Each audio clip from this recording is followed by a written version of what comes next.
হ্যাঁ, তেমন কিছু না গো, ল্যাপটপে কি একটা সমস্যা হয়েছে। ম্যাডাম বললো যে ল্যাপটপের নিচে কি একটা সমস্যা হয়েছে, ওটা চেক করে দেখো। হ্যাঁ, আমি একটু চেক আপ করে দেখছিলাম যে কি একটা সমস্যা হয়েছে নিচে। অনেকক্ষণ চেষ্টা করলাম, দেখলাম বাড়া নিচে কি একটা সমস্যা হয়েছে ল্যাপটপে, বুঝলে?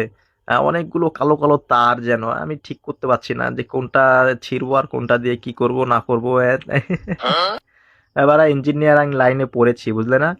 এমনি এমনি বাড়া ল্যাপটপটা ভালো করে চেক করছি, বাড়া কোথায় কোথায় যে একটা তার দেখলাম, তারটা ছিঁড়ে গিয়েছে।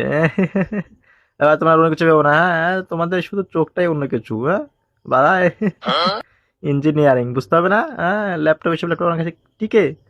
কত ঠিক করলাম, কত জুত করলাম, চেক আপ করলাম বাড়া। হ্যাঁ, তোমাদের ল্যাপটপে চেক আপ করতে যদি মনে চাই তাহলে যোগাযোগ করো। হ্যাঁ, বাড়া তারটা লাগাতে হবে। হ্যাঁ, খুব জঙ্গল ল্যাপটপের ভিতরে।